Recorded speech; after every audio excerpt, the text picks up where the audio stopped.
सुनने के लिए मैं रिक्वेस्ट करूँगा पास्टर प्रभाकर जी को, आइए हम लोग ताली बजाकर उनका स्वागत करें।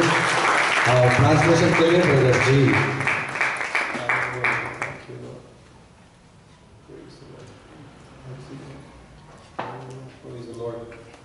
Amen. Hallelujah.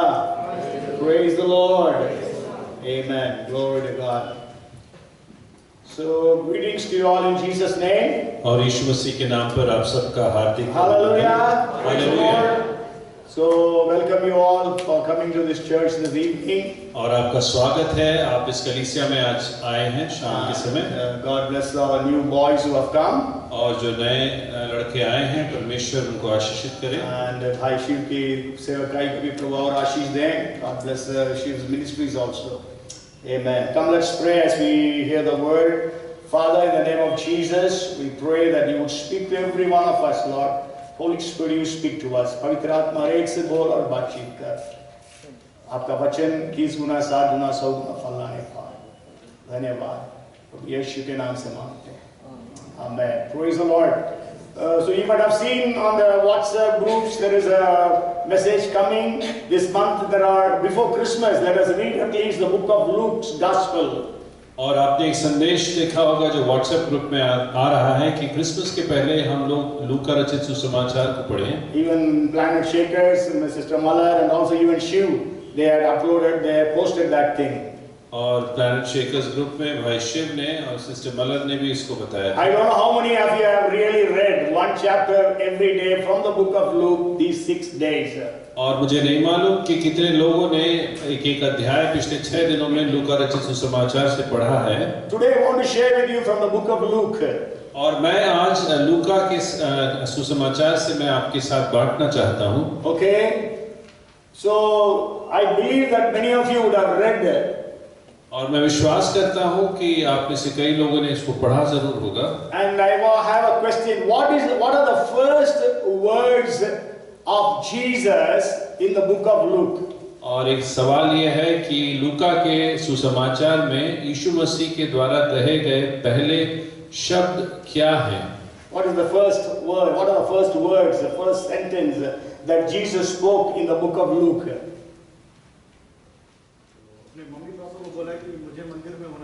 Yes, very good. आइए तालियां बजाएं शिव के लिए।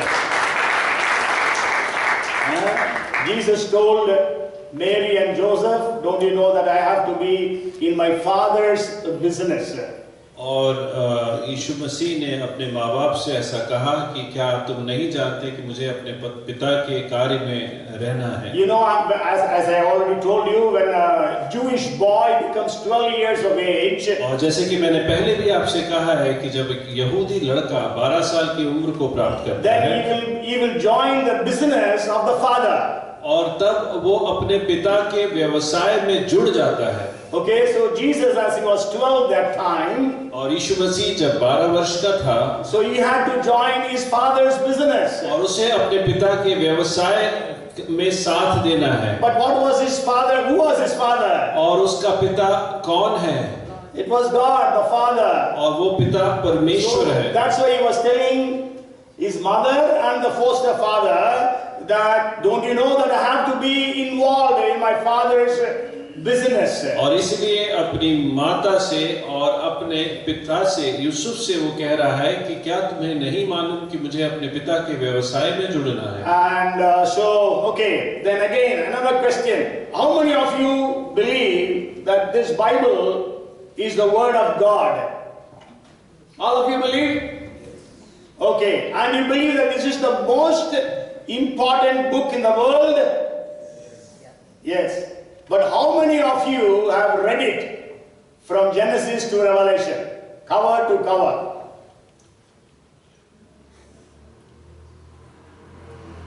Have you ever read any other book from cover to cover?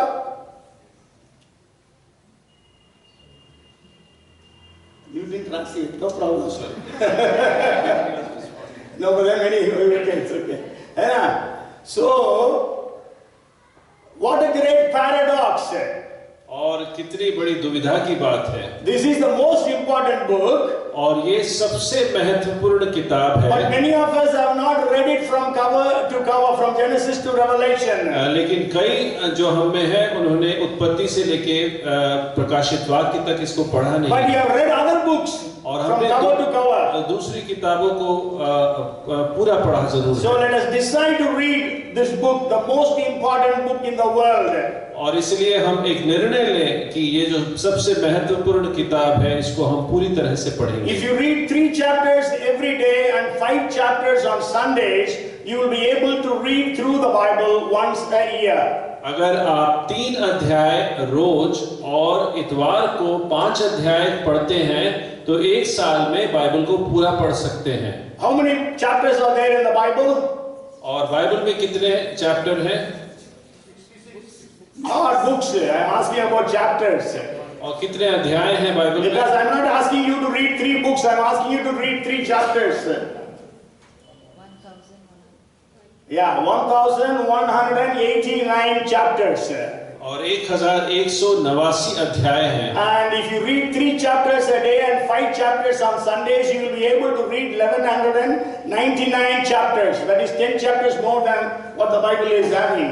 और अगर हम 3 अध्याय एक दिन में हफ्ते में और 5 अध्याय इतवार को पढ़ते हैं तो 1199 अध्याय 365 दिन में हम पूरा कर सकते हैं, जो कि 10 ज्यादा है। Bible is a book. It's a library of itself.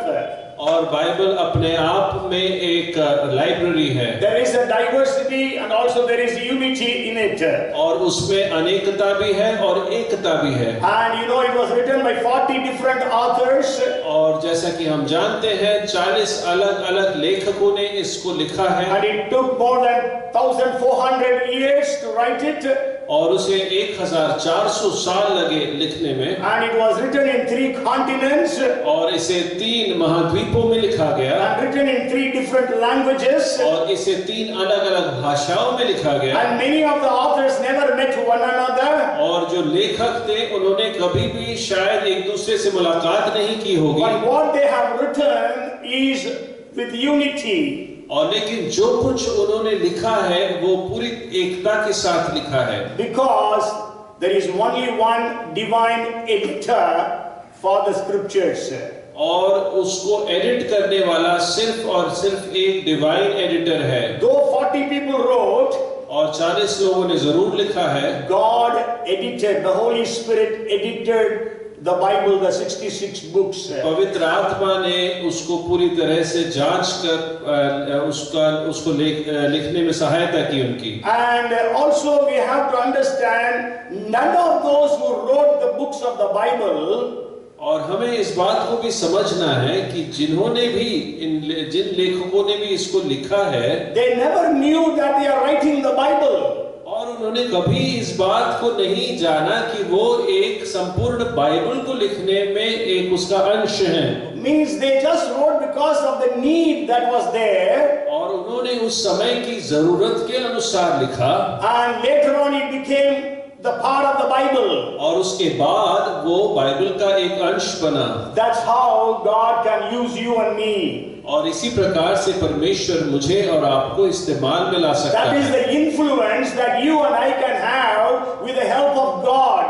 और यही प्रभाव मैं और आप कर सकते हैं परमेश्वर की सहायता के साथ। That's why we have to understand that no, we are not just ordinary people. और इसलिए हमें इस बात को समझना है कि हम साधारण जन नहीं हैं। We are extraordinary. हम असाधारण हैं। We have the supernatural God with us. और हमारे पास परमेश्वर, अलौकिक परमेश्वर हमारे साथ है। Last week we heard about miracles. और पिछले रविवार में हमने आश्चर्य कर्म के बारे में सुना। God wants to do miracles through us. और परमेश्वर हमारे द्वारा हम में से होकर आश्चर्य कर्म करना The चाहता है। greatest miracle is the salvation of a soul.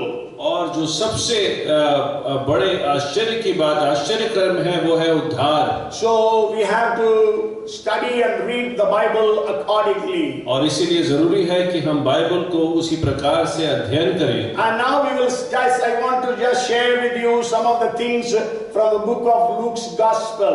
और लूका रचित सुसमाचार से के कुछ बातों को मैं आपके साथ बांटना चाहता हूँ। And anybody knows the meaning of Luke? और लूक का मतलब क्या कोई जानता है? I didn't ask you his profession. I am asking you is the name, meaning of his name. और उनका नाम क्या, उनके नाम का अर्थ क्या है? Light giving. प्रकाश देने वाला। So Luke means giving light. और लूका का अर्थ है वो जो कि प्रकाश को दे। You know, Jesus said we are the light of the world. और यीशु मसीह ने कहा कि हम जगत की ज्योति So हैं। we have to give light. और हमें ज्योति देना है। So Luke is actually what means giving light. और लूका का अर्थ है ज्योति को देना। We don't know much about Luke.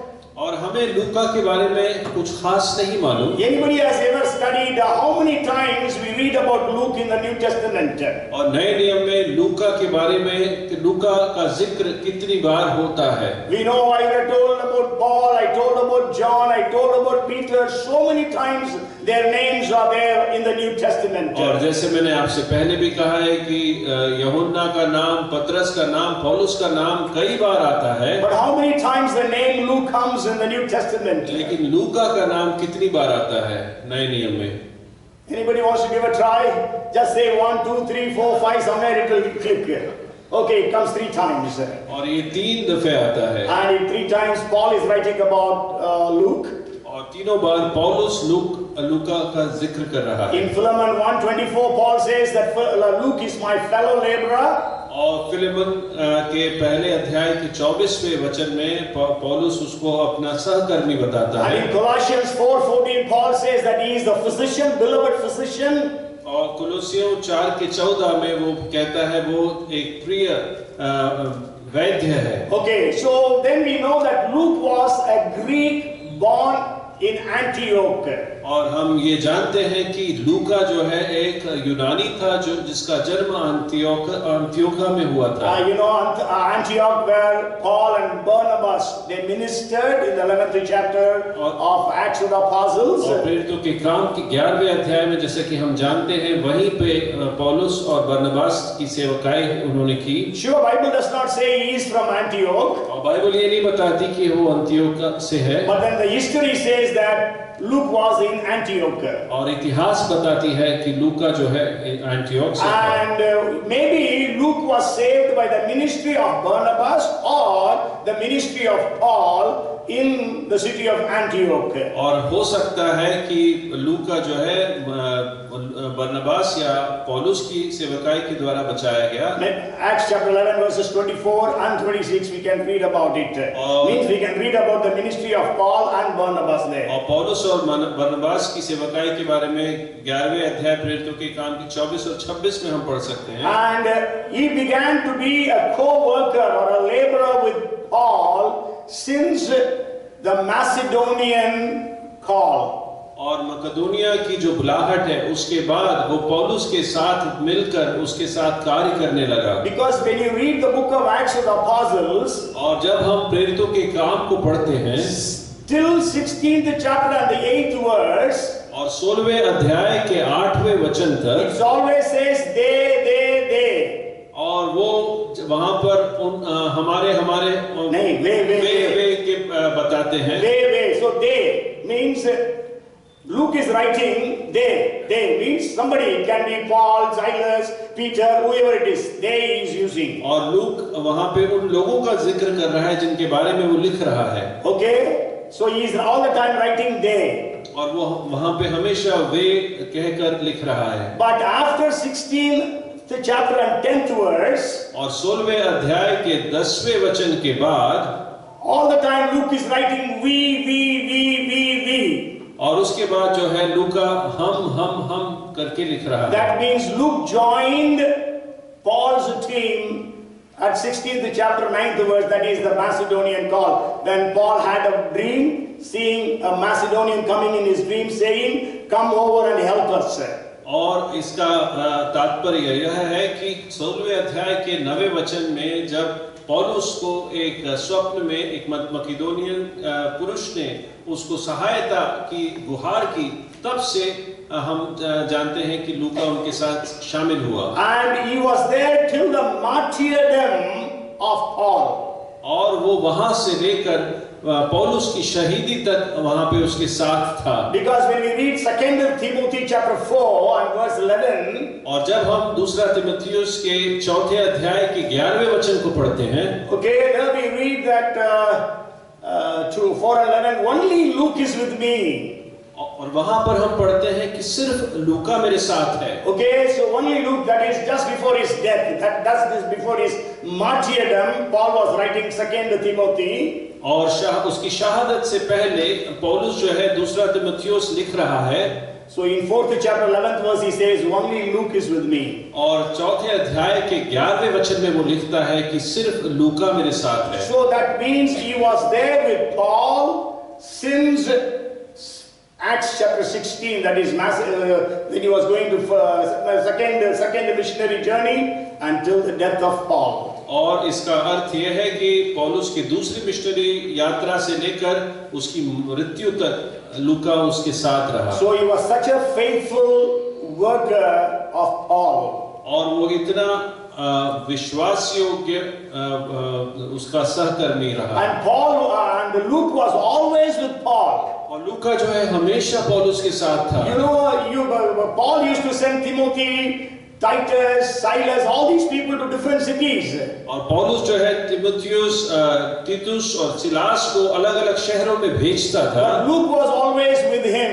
लेकिन लूका हमेशा उसके साथ रहा। That's why some scholars say that Paul was sick.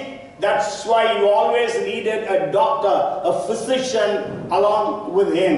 और इसलिए कुछ लोग ऐसा कहते हैं कि पौलुस हमेशा बीमार रहता था और उसे वैद्य की जरूरत रहती थी, इसीलिए लूका उसके साथ था। Because they connect 2 Corinthians 12th chapter where Paul speaks about a thorn in the flesh. और दूसरे कुरिन्थियों के 12वें अध्याय में जब उसके शरीर में जो कांटा है उसके विषय में वो बोलता है। But then I don't believe it because I don't think it was sickness that was the thorn in the flesh. और मैं इस बात से को विश्वास नहीं करता हूँ क्योंकि मैं नहीं मानता कि वो उसकी कोई बीमारी थी जो उसे कांटा के बता रहा है। When we study the Bible, you can understand thorn in the flesh is also even written in the Old Testament. It is about somebody who is actually provoking you, is always troubling you.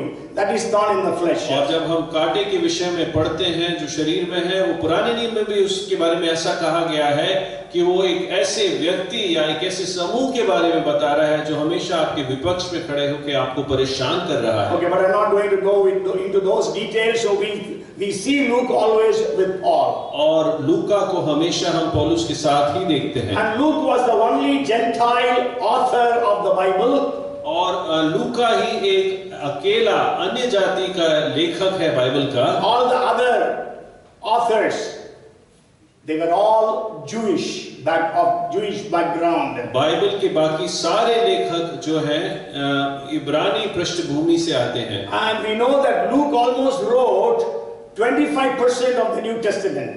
और हम जानते हैं कि लूका ने करीब 25% जो नए नियम का है वो लिखा He है। has written 52 chapters, 24 in Luke and 28 in Acts of the Apostles. और उसने मिलकर 24 और 28 मिलकर 52 अध्यायों को लिखा है प्रेरितों के काम और लूका रचित सुसमाचार में। And he has written about 2157 verses. और 2157 आयत उसने लिखी है। Okay, so we can say that means Luke was a very important author of the New Testament. और ऐसा हम कह सकते हैं कि लूका एक बहुत महत्वपूर्ण लेखक है नए नियम का। And God used Luke to write these two books.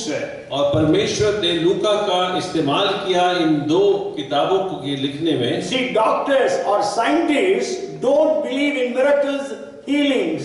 और वैद्य और वैज्ञानिक जो हैं आश्चर्यकर्म और चंगाई में विश्वास नहीं करते हैं। And I think on Wednesday, I don't know, Wednesday morning glory or Friday prayer meeting, I was sharing that we need to pray for the scientists. और मॉर्निंग ग्लोरी में मैं इस प्रकार से कह रहा था कि हमें वैज्ञानिकों के लिए प्रार्थना करना है। Because the scientists don't believe in God. और वो आमतौर पर परमेश्वर में विश्वास नहीं करते हैं। You know, like Srinivas and some even Pujita, I think Pujita, they were in Pujita is still in Isa. So she had a HOD, a Tamil Brahmin, but a scientist. और पूजिता जो हमारी कलीसिया में आती है और जो आइसर में है उसका हेड ऑफ डिपार्टमेंट एक तमिल ब्राह्मण, And he was a doctorate. He was very learned, very educated. और वो बहुत ज्ञानी था और बहुत पढ़ा लिखा आदमी था। And he was married, and his wife was expecting. और उसकी शादी हो गई थी और उसकी पत्नी जो है उसको बच्चा होने वाला था। But he was diagnosed with blood cancer. लेकिन उसको जो है ब्लड कैंसर बताया गया। And Pujita approached him and told, "Let me call my pastor and pray for you." और पूजिता ने उससे कहा कि मैं अपने पास्टर को बुलाकर आपके लिए प्रार्थना करवाना चाहती हूँ। You know what that man said? "I don't believe in God." और उसने कहा कि मैं परमेश्वर में विश्वास नहीं करता हूँ। Even his wife, before she could deliver, he died just at the age of 32. और 32 साल की उम्र में उसकी पत्नी को बच्चा होने से पहले ही उसकी मृत्यु हो गई। So scientists don't believe in miracles. और वैज्ञानिक जो है आश्चर्य कर्मों में विश्वास नहीं But करते। God used that Dr. Luke to write about the virgin birth of Jesus. और Hallelujah. और उस वैद्य जो है लूका का इस्तेमाल परमेश्वर ने वर्जिन बर्थ के यीशु मसीह के वर्जिन बर्थ के बारे में लिखने के लिए किया। Because today even Bible scholars, means liberal scholars, they don't believe in the virgin birth of Jesus. और आज जो बाइबल के बहुत बड़े पंडित हैं वो भी इस बारे में वर्जिन बर्थ के बारे में नहीं विश्वास करते। They said no, it was not Mary was not a virgin. और वो कहते हैं कि मरियम जो है कुंवारी नहीं थी। Okay, now we are not going to those details, but I am telling, and he wrote about the different miracles that happened through Jesus. और उसने जो अलग-अलग आश्चर्य कर्म यीशु मसीह के द्वारा हुए उसके बारे में लिखा। And then he again wrote about the miracles happened at the hands of the apostles, Peter, even after that Stephen and Philip and also Paul.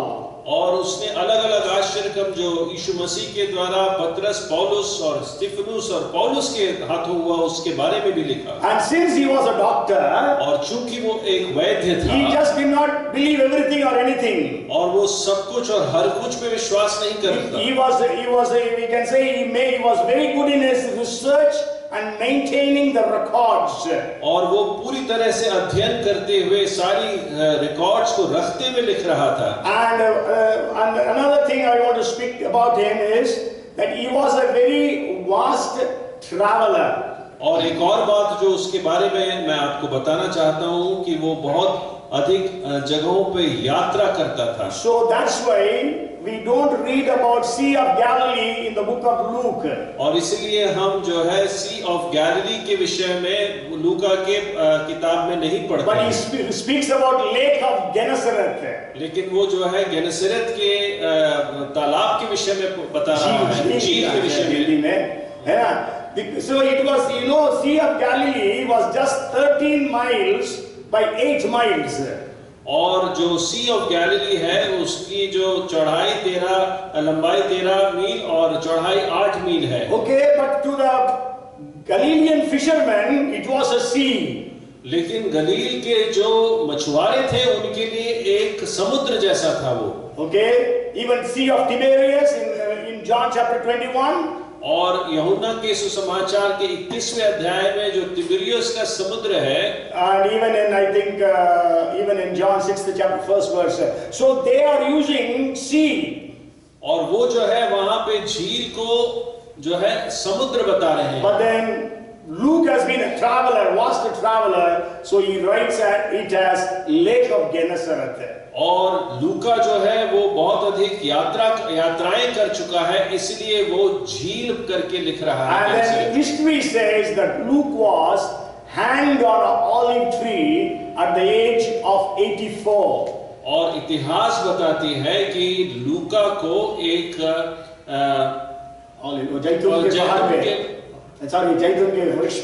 जैतून के वृक्ष पे उसे टांगा गया।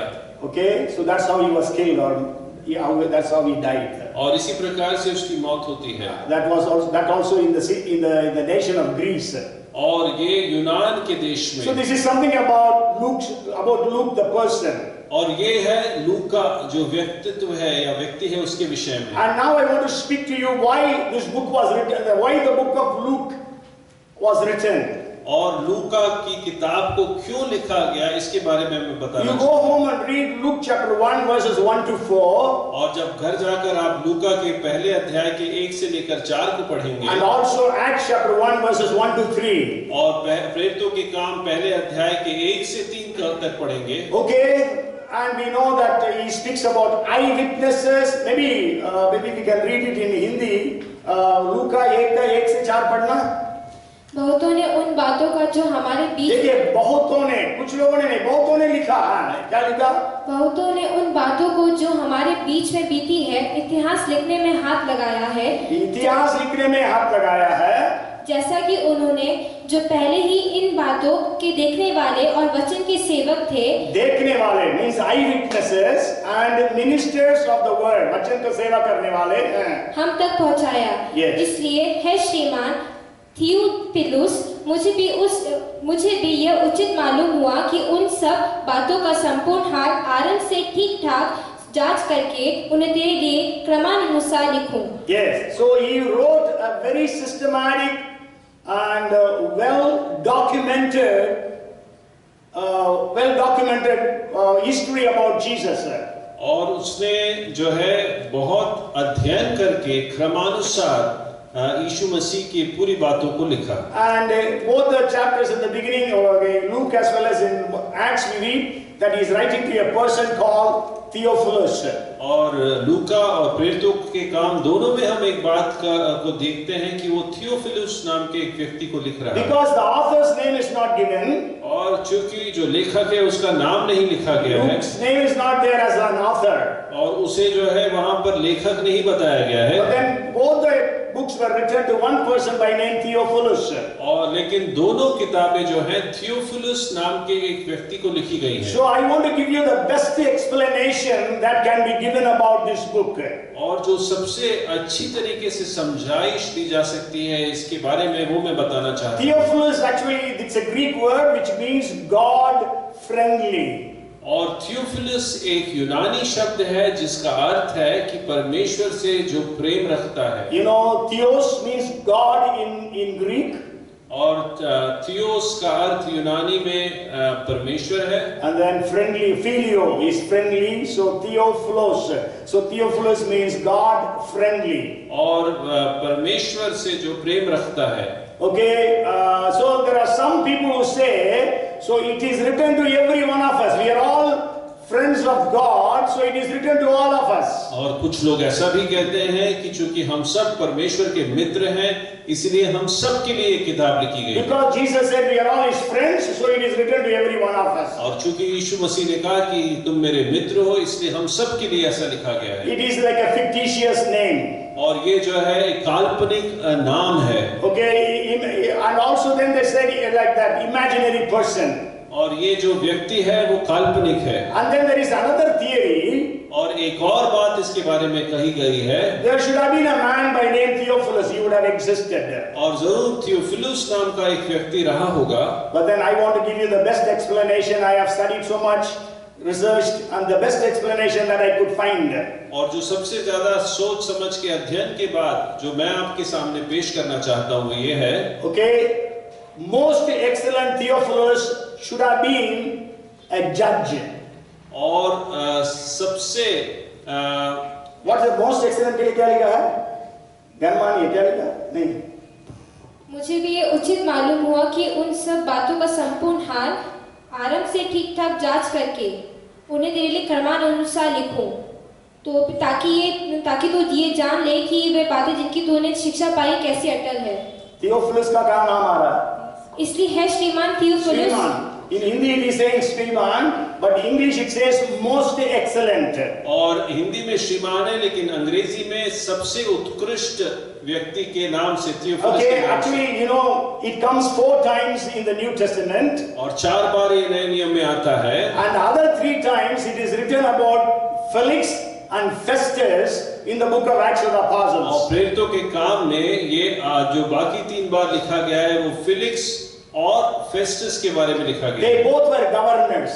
और ये दोनों जो थे गवर्नर थे। So that means it is a title or it is a word of respect to those who are governors, people in very high positions. और ऐसे लोग जो बहुत ऊंचे स्थानों पर है उसके लिए ऐसे भाषा का इस्तेमाल किया जाता है। Okay, so that means that, so the best explanation I can give is Theophilus should have been the judge who was hearing the case of Paul when he was in Rome.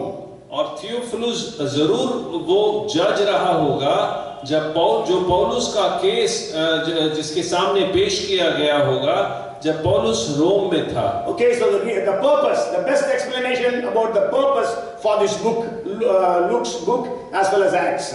और यही मेरे हिसाब से सबसे अच्छी समझने वाली बात है। Okay, so why these two books were written by Luke? और ये दोनों किताबें लूका द्वारा क्यों लिखी गईं? Okay, and you know the book of Acts ends abruptly. और जैसा कि हम जानते हैं प्रेरितों का काम जो है अचानक रुक जाता है उसकी किताब। Okay, Paul was under house arrest in Rome. और पौलुस जो है वो बंदी गृह वो house arrest is no house arrest में था रोम में। And he was there for 2 years. The Bible, the book of Acts says. और वहां पर वो 2 साल तक था। But then it ends there. और वहीं पे वो समाप्त हो जाता है। Why? क्यों? So I'm going to give you the best reason that is available today. और जो सबसे अच्छा कारण जो आज मेरे सामने है मैं आपको बताना Why चाहता हूँ। the testimony of Paul is written thrice in the Acts. और पौलुस की गवाही 3 बार क्यों प्रेरितों के काम में बताई जा रही है? Why the ministries of other apostles are not written? और क्यों जो दूसरे प्रेरित हैं उनके सेवकाइयों के बारे में कोई जिक्र नहीं है? We read about others only till 12th chapter. और 12वें अध्याय तक ही हम बाकी प्रेरितों के विषय में पढ़ रहे हैं। After 13th chapter it is speaking only about Paul. और 13वें अध्याय के बाद सिर्फ और सिर्फ पौलुस के बारे में जिक्र है। So the best explanation is, और सबसे अच्छा जो एक्सप्लेनेशन है, Paul was arrested in Jerusalem temple.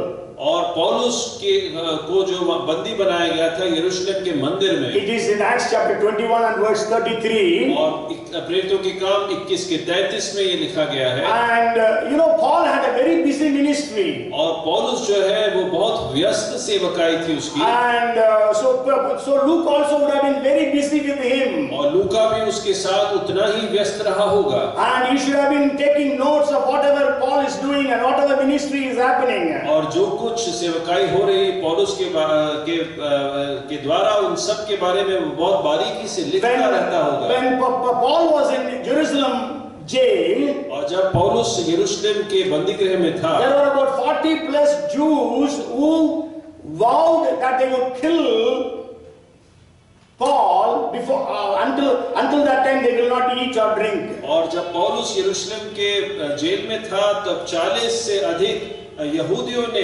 ऐसा प्रण लिया कि तब तक कि जब तक वो उसको मारते नहीं तब वो खाना नहीं खाएंगे। Okay, that's what we read in Acts chapter 23 verses 12 to 22. और यही हम पढ़ते हैं प्रेरितों के काम 23वें अध्याय में।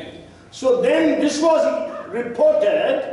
और इसकी ये बात जो है कही गई। Okay, Paul's nephew comes and brings this information. और पौलुस का भतीजा जो है इस सूचना को लेकर आता है। And then that's why Paul was shifted from Jerusalem to Caesarea. और इसीलिए पौलुस को जो है यरूशलेम से कैसरिया की ओर ले जाया गया। That was about 120 kilometers. और वो जो है 120 किलोमीटर की दूरी पर। And Paul was in Caesarean jail for 2 years. और वहां पर वो 2 साल तक था। So Luke had all the time. और लूका के पास पूरा ही समय था। So he began to make a research of the life of Jesus. और उसके बाद उसने जो है इस समय के दौरान उस लूका ने अध्ययन करना शुरू किया यीशु मसीह के जीवन के He विषय में। began to look to the eyewitnesses. और उसने जो गवाह थे जिन्होंने इन सब बातों को देखा था उनकी और बात करने लगा। Mary never told about the birth of Jesus to anyone. और मरियम ने किसी से भी यीशु मसीह के जन्म के विषय में कभी नहीं कहा। Even she did not tell maybe even Jesus. और शायद उन्होंने यीशु मसीह से भी नहीं कहा। That's why when they came in search of him when he was 12 years of age, और इसलिए जब वो उसकी खोज में आते हैं 12 वर्ष की उम्र में, what did Mary say? और मरियम ने क्या कहा? You know how much me and your father have been searching for you. और तू जानता नहीं मैं और तेरे पिता तेरे कितने देर से खोज कर रहे हैं. Means Mary never have told Jesus that Joseph is not his father and God is his father. और मरियम ने कभी शायद यीशु मसीह से ये नहीं कहा होगा कि यूसुफ उसका पिता नहीं है, परमेश्वर उसका पिता है. Okay, maybe. And so, but by this time, Mary would have been dead and gone. और इस समय तक तो मरियम की मृत्यु हो चुकी होगी. As we know, on Friday, Brother Dr. Soni was sharing very beautifully about Mary's life. और शुक्रवार को ब्रदर सोनी जो है बहुत खूबसूरती से मरियम के जीवन के विषय में बांट रहे थे. Then he was sharing that Mary would have died in 41 AD. और तब उन्होंने ऐसा कहा कि 41 AD में उसकी मृत्यु But हुई sure, होगी. we know history says like that. There are so many traditions about her.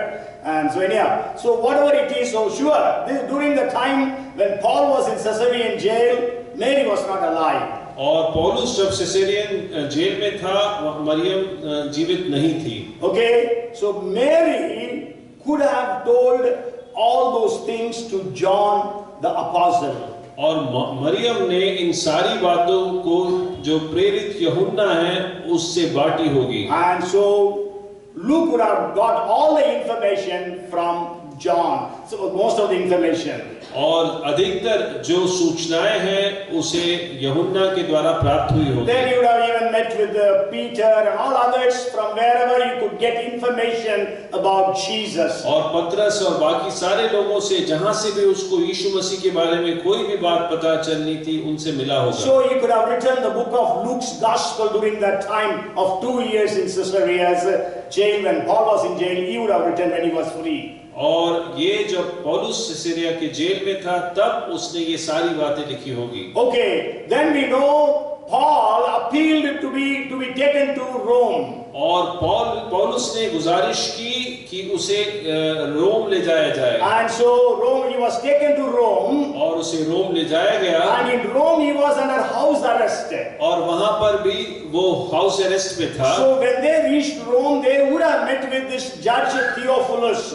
और जब वो रोम पहुंचे होंगे तब इस जज थियोफिलुस से मिले होंगे. And Theophilus would have told Paul, और थियोफिलुस ने पौलुस से कहा होगा, I want to know about the founder of Christianity, that is Jesus Christ. I want to know about his life. I want to know what happened after his death and resurrection, how his disciples spread this faith. So I want to know all these things. I will go through, and if I feel it is right, then I will release you. और Theophilus ने शायद पौलुस से कहा होगा कि मैं इस यीशु मसीह के बारे में सब कुछ जानना चाहता हूँ. मैं जानना चाहता हूँ उसके जीवन के विषय में, उसके आश्चर्य कर्मों के विषय में, उसके प्रेरितों के विषय में, वो किस तरह से फैले और किस तरह से विश्वास पड़ा. और अगर मैं इन बातों से को मैं सत्य मुझे प्रतीत होती है तो मैं तुम्हें छुड़ाऊंगा. So then Luke would have offered to Paul, और तब शायद लूका ने पौलुस से ये कहा होगा, you don't worry about this. और तू इसकी चिंता मत I will कर, take care of it. और मैं इसको संभाल I लूंगा. have already prepared the life of Jesus. और मैंने जो है यीशु मसीह के जीवन को पूरा लिख दिया है. And now I will do some more research and write about what happened since the day of Pentecost. और पेंतिकोस के दिन के बाद और उसके समय में क्या होता है उसके विषय में अब मैं कुछ और अध्ययन करके लिखूंगा. From Macedonian Paul, means from Macedonia, from Philippi till that time, Luke knew everything about Paul's ministries. और फिलिप्पाई से लेकर आगे तक पूरे पौलुस की सेवकाई के विषय में लूका को पता था। But about Pentecost, about Peter's ministries and all those things he didn't know. So he would have met with Peter or anybody and he would have got all those information. और उससे पहले के घटनाक्रम को वो उन लोगों से, पतरस और प्रेरितों से मिलकर उसने जानकर उसके बारे में लिखा So होगा। he wrote these two books. और उसने इन दोनों किताबों को लिखा। We have to understand those days writing was not an easy job. और एक बात हमें समझनी है कि उन दिनों में लिखना आसान नहीं था। Nowadays people type so fast. I know G can type so fast. और बहुत तेजी से हम लोग टाइप कर सकते हैं आजकल। But those days writing is very difficult. लेकिन उन दिनों में लिखना बहुत मुश्किल हुआ As I करता। told you, the book of Luke must be how big it should be. Maybe because those days it was not papers, it was all scrolls. So the Luke's book would have been so big. और उन दिनों में paper नहीं हुआ करता था, scrolls या papyrus हुआ करता था, और इसीलिए बहुत बड़ा उसने जगह घेरा होगा इस So किताब को। carrying it also not easy. और उसको लाद कर चलना भी आसान नहीं। Okay, so Luke wrote these two books और लूका ने इन दोनों किताबों को लिखा and gave it to Theophilus. और उसने थियोफिलुस को दिया। Theophilus read through all those things. और थियोफिलुस ने बड़ी बारीकी से उसकी जांच की। And after that, Paul was released. और उसके पश्चात जो है पौलुस को रिहा कर दिया गया। Amen. So means the job that was given to Luke was done so extremely well and he was successful in his mission. और जो कार्य लूका को दिया गया था उसने इतने उत्कृष्टता से किया कि उसे सफलता प्राप्त हुई। That's why the Acts of the Apostles just ends abruptly. और इसी वजह से प्रेरितों के काम को अचानक समाप्त हो जाता है। And as I told you, none of the authors of the Bible knew that they were writing the books of the Bible. और जैसे कि मैंने आपसे कहा कि बाइबल के लिखने वाले अलग अलग जो लेखक थे उन्होंने कभी भी इस बात को महसूस नहीं किया कि वो बाइबल का एक अंश लिख रहे हैं। Luke just wrote to help all. लूका ने जो लिखा वो पौलुस की सहायता करने के लिए लिखा। These two books have become the part of the scriptures. और लेकिन ये जो है जो पवित्र वचन का एक भाग बन गए हैं। And that is what God can do. और यही है जो परमेश्वर कर सकता है। You may think of helping someone. और हो सकता है आप किसी की मदद करने के लिए हाथ बढ़ाएं। It may be very meager, insignificant. और वो जो है बहुत छोटी सी मदद हो सकती है। But it can become a history. लेकिन वो एक इतिहास बन सकता है। Hallelujah. So don't hesitate to help anyone. और इसीलिए कभी भी किसी की मदद करने में कोई संकोच न करें। God has a great plan. और परमेश्वर की योजना महान है। He has a great purpose. और उसकी योजना जो है बहुत बड़ी है। Luke would have never thought that we will be studying his book in 21st century. और लूका ने कभी भी इस बात की कल्पना नहीं की होगी कि आज 21वीं शताब्दी में हम उसके किताबों के Hallelujah. Praise the Lord. So Paul was released because of what Luke wrote. और इसीलिए शायद पौलुस को रिहाई लूका के लेखन के द्वारा। And also one more thing, Luke also wanted to show to Theophilus, it was not the Romans who were accusing Christians, but it was the Jews who accused the Christians. और एक और बात को लूका स्पष्ट करना चाहता था कि ये रोमी नहीं है जो आरोप लगा रहे हैं मसीहों पर, ये यहूदी हैं जो आरोप लगा रहे हैं मसीहों पर। Okay, it happened around 60 AD. और ये जो है ईसा पूर्व 60वें साल में हुआ। Only in 65 AD. After 65 AD, persecution by Romans against the Christians started. और सिर्फ 65 AD के बाद ही सताहट शुरू हुई रोमियों की मसीहों के खिलाफ। But till then it was the Jews who were persecuting the Christians. और तब तक जो है यहूदी सता रहे थे मसीहों को। Okay, who stoned Stephen to death? और किसने पथराव करके स्टीफनुस के ऊपर पथराव किसने किया? Jews. यहूदियों ने। And the Jews were persecuting. Saul was a Jew.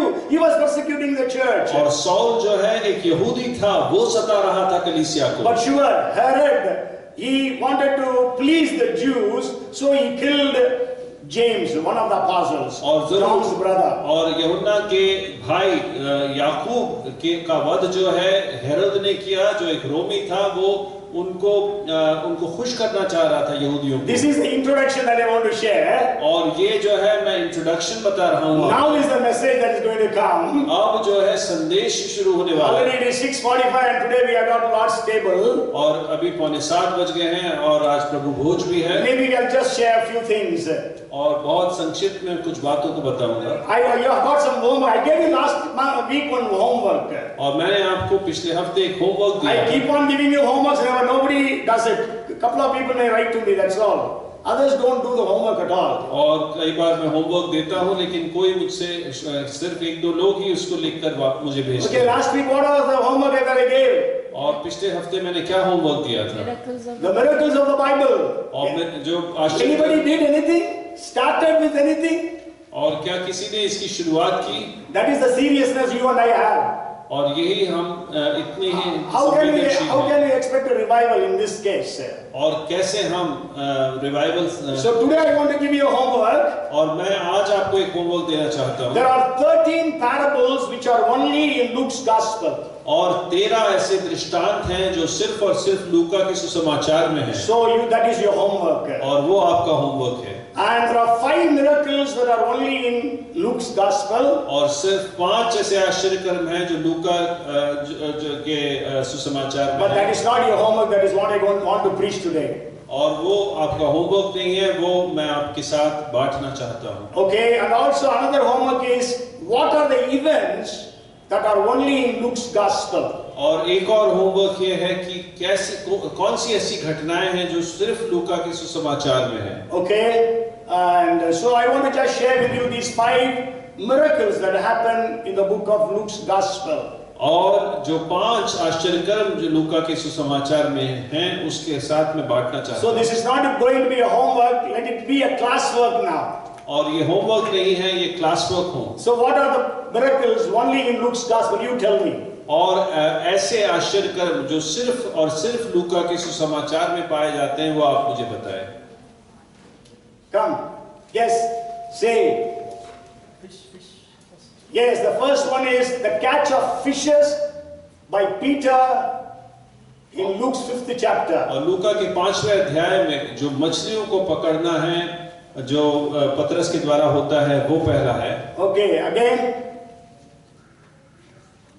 because all these 5 miracles are famous. It is not difficult question to answer. और ये बहुत कठिन नहीं है, आप इसका उत्तर दे सकते हैं। Yes, Nain's widow's son was raised to life. That is only in Luke's gospel. और लूका के सिर्फ सुसमाचार में नाइन की विधवा के बेटे का जिलाया जाना। No, centurions is all the 3 gospels, synoptics. Okay, anyhow. Okay, the third one is there was a woman with a hunchback. She was healed in the 13th chapter of Luke's gospel. और 13वें अध्याय में एक स्त्री जो कुबड़ थी, जिसको कुबड़ था, उसको उसकी चंगाई होती है, वो सिर्फ लूका में है। In the 14th chapter we read about a man with dropsy, or his body was full of fluids. He was healed in a Pharisee's house. It is in the 14th chapter. और एक फरीसी के घर में एक व्यक्ति जिसके शरीर में पूरा पानी भरा हुआ था, उसकी चंगाई होती है, वो सिर्फ लूका के। Anybody wants to guess the 5th miracle? Very important miracle.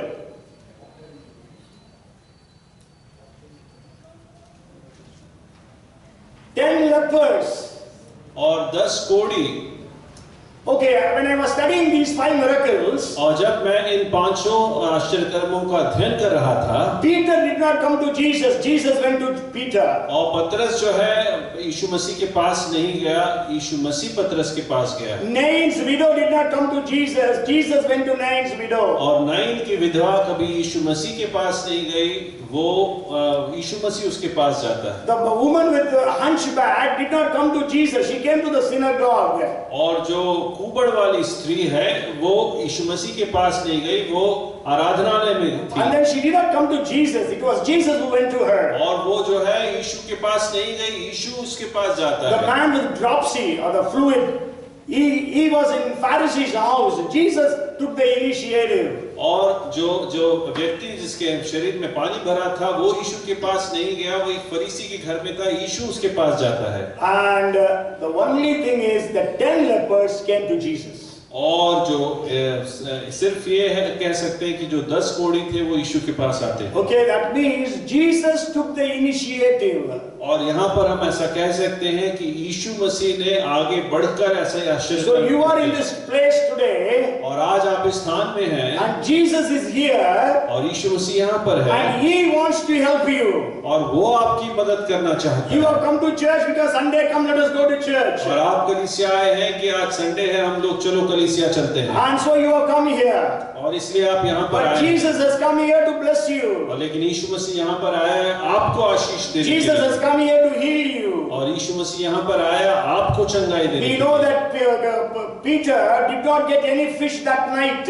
और हम जानते हैं कि उस रात को पतरस को कोई भी मछली नहीं प्राप्त So हुई, that means his family would go hungry. और इसका अर्थ है कि उसका परिवार उस रात को भूखा रहता But है। Jesus used Peter's boat. और यीशु मसीह ने उस पतरस के नाव का इस्तेमाल And किया, then we know Jesus gave 2 boats full of fishes. और हम जानते हैं कि यीशु मसीह ने 2 नाव भर के मछलियों को दिया वहां पर। Jesus was going into the city of Nain. और यीशु मसीह जो है वो नाइन के शहर की ओर जा रहा था, So he was having a big crowd with him. और उसके साथ एक बहुत बड़ी भीड़ थी। There was another crowd coming out of that city. और उस शहर से एक समूह बाहर की ओर आ रहा था, And Jesus saw the woman, Nain's widow. She was weeping. और यीशु मसीह ने वहां पर उस नाइन की विधवा को देखा जो कि विलाप कर रही थी। The Bible says Jesus was moved with compassion. और यीशु मसीह के बारे में ऐसा लिखा है कि वो तरस से भर गया। Jesus has seen your tears. और यीशु मसीह ने मेरे और आपके आंसुओं को देखा है, Because he is the God of all comfort. और क्योंकि वो सारे कंफर्ट का परमेश्वर है। She did not pray to Jesus, Jesus raised my son to life. और उसने कभी भी प्रार्थना नहीं की कि यीशु मसीह तू मेरे बेटे को जिला दे। If you know the geography of Bible, अगर बाइबल के भूगोल को जानते हैं, you know this Nain city was very close to the city of Shunem. और ये नाइन का जो शहर है शूनेम के शहर से बहुत करीबी में है। But during the days of Jesus, there was the Shunem city was destroyed. और यीशु मसीह के समय में शूनेम जो शहर था वो नहीं था। But then the people of Shunem might have come to Nain and they would have settled there. और जरूर शूनेम के जो वासी थे वहां पर आकर नाइन में रहने लगे होंगे। What happened in Shunem? Anybody remembers what happened in Shunem? Shunem में क्या हुआ है, क्या कोई किसी को याद है?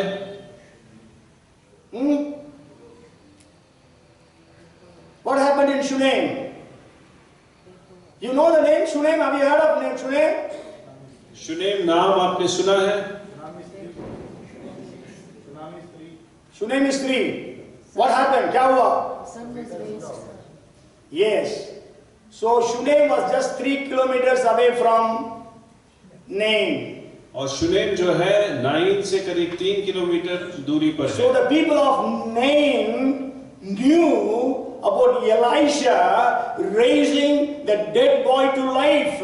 और शूनेम के लोग ये इस बात को जानते थे कि एलीशा ने एक मृत बालक को कैसे जिंदा किया। So this Nain's widow now knows that Jesus is coming. और ये नाइन की विधवा जानती है कि यीशु मसीह आ रहा है। So she could have gone to Jesus and told, Lord Jesus, oh, heal my son, as Elisha raised the dead boy to life. और शायद ये जा सकती थी और कह सकती थी कि यीशु मसीह मेरे बेटे को जिला दे जैसे एलीशा ने जिलाया था उस बालक को। She didn't do that. और उसने ऐसा नहीं किया। Because she took it, that is my only son, he is also dead, I have nothing, no one with me. और उसने इस बात को स्वीकार कर लिया कि मेरा जो इकलौता पुत्र है उसकी मृत्यु हो गई, अब मेरे साथ कोई नहीं We है। know Mary and Martha came and told Jesus, Jesus, if you would have been here, my brother would not have died. और मरियम और मार्था यीशु मसीह के पास आकर कहते हैं कि अगर तू यहाँ पर होता तो हमारा भाई जिंदा होता। But Jesus took the initiative, stopped the people who were carrying the coffin and made the young boy rise up, and he was raised to life. लेकिन यीशु मसीह ने वहां पर पहला कदम उठाया, वहां जो लोग उस बालक को लेकर जा रहे थे उनको रोका और वहां पर उस बच्चे को जला दिया। Okay, so I will finish with this. I'm not going to explain other things. So the first blessing is financial blessing, that is to Peter. और जो पतरस को आशीष है वो आर्थिक आशीष है। The second one is family or emotional blessings for Nain's widow. और जो दूसरी आशीष है वो नाइन की विधवा के लिए भावनात्मक आशीषें हैं। And also family. She was losing his family. पारिवारिक आशीष है। And then the third one is the woman with infirmity. It is a physical blessing of healing. और तीसरा जो उस कुबड़ स्त्री का चंगाई प्राप्त होना वो चंगाई की आशीष है। And then also the man with dropsy, he also had the physical healing. So the blessing of the healing. और वो ड्रॉप्सी वाले पुरुष को भी जो चंगाई की आशीष प्राप्त हुई। And 10 lepers healing. और जो 10 कोढ़ियों की चंगाई है। We can say that was a blessing in every area. और ऐसा हम कह सकते हैं कि हर एक क्षेत्र में जो आशीष है। Because during those days the lepers cannot live with their family. और उन दिनों में जो कोढ़ी हैं वो अपने परिवार के साथ नहीं रह सकते। So no family. और कोई परिवार नहीं। They cannot be in their village or in their town or in their city. और ना अपने गांव में अपने शहर में नहीं रह सकते That means no social status. उसका अर्थ है कि कोई सामाजिक स्तर नहीं है And उनका। because they cannot go to temple or church. The temple means not these temples. The temple of Jerusalem. They cannot go to synagogues. ना वो आराधनालय में जा सकते हैं ना मंदिर में जा सकते हैं। That's why Jesus said, first go to the priest and show yourself. और इसीलिए यीशु मसीह उनसे कहता है जाकर पहले याजक को अपने आप को दिखाओ। So we can say the healing of the 10 lepers actually is a spiritual blessing. और हम ऐसा कह सकते हैं कि उन 10 कोढ़ियों की चंगाई जो है एक आत्मिक चंगाई है।